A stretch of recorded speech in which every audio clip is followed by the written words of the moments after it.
Bismillahirrahmanirrahim. Assalamualaikum warahmatullahi wabarakatuh. Eh, Kami dari kelompok 3 akan mempresentasikan tentang komunikasi.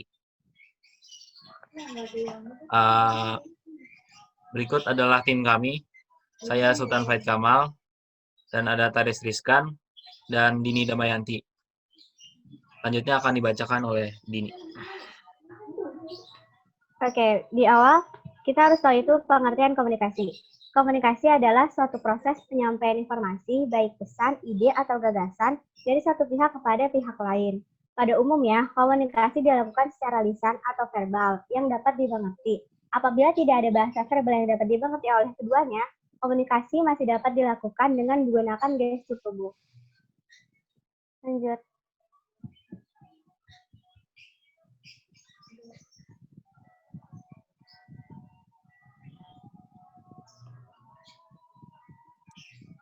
Macam-macam jenis komunikasi. 1. Komunikasi verbal adalah bentuk komunikasi yang menggunakan tulisan ataupun lisan. Bentuk komunikasi ini membutuhkan alat berupa bahasa yang outputnya berupa ucapan atau tulisan kata-kata. Komunikasi verbal efektif selama orang yang berinteraksi mengerti bahasa yang digunakan. 2. Komunikasi nonverbal. Komunikasi nonverbal adalah komunikasi yang tidak menggunakan bahasa secara langsung. Hal seperti lambaian tangan untuk menyatakan selamat tinggal adalah contoh yang paling sederhana. Komunikasi tidak memiliki struktur yang standar seperti bahasa, tapi dengan interpretasi dan logika. Orang dapat mengerti maksud orang lain tanpanya. Orang dapat mengerti maksud orang lain tanpanya. Next.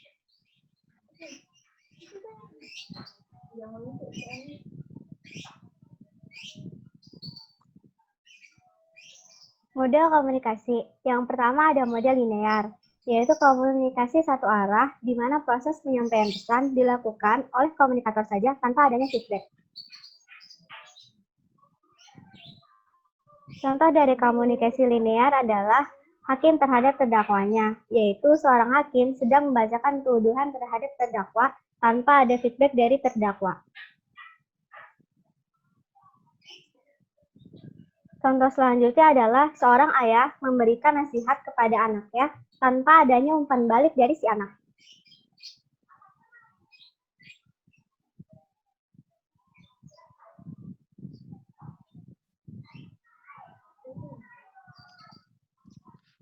Model interaksional. Maksudnya adalah komunikasi berlangsung dua arah dari komunikator kepada komunikan dan dari komunikan kepada komunikator. Jadi komunikator bisa menjadi komunikan dan komunikan bisa menjadi komunikator.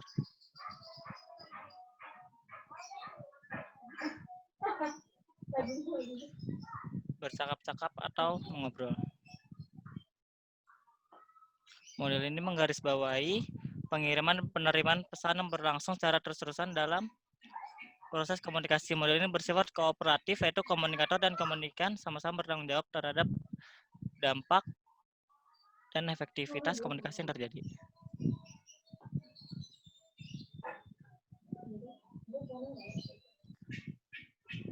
Tanya jawab saat proses pembelajaran.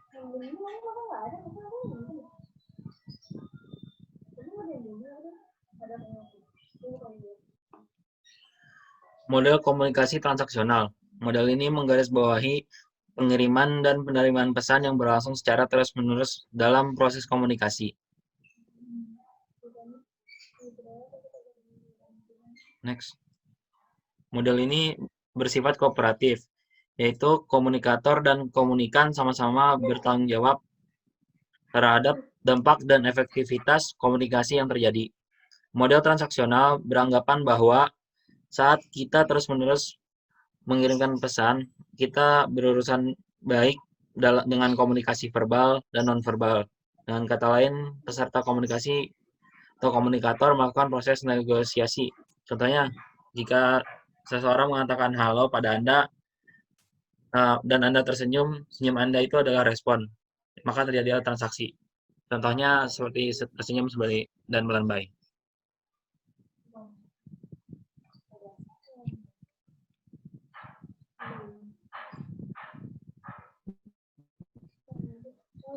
Komunikasi bisa terjadi karena adanya proses. Proses yang pertama dari komunikasi adalah komunikator, di mana pihak yang mengirimkan pesan kepada pihak lain. Yang kedua adalah message, atau isi atau maksud yang akan disampaikan oleh satu pihak kepada pihak lain. Dan yang ketiga adalah saluran atau channel, adalah media di mana pesan disampaikan kepada komunikan. Dalam komunikasi antar pribadi, tatap muka, saluran dapat berupa udara yang mengalirkan getaran nada atau suara. Keempat adalah receiver, adalah pihak yang menerima pesan dari pihak lain. Dan terakhir adalah feedback atau umpan balik, adalah tanggapan dari penerimaan pesan atas isi pesan yang disampaikannya.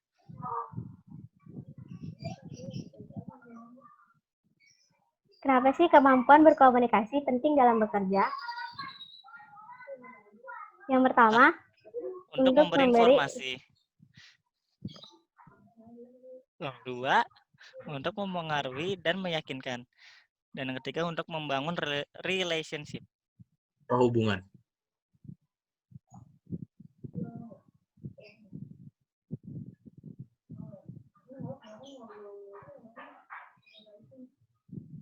Sekian dari video kami. Wassalamualaikum warahmatullahi wabarakatuh.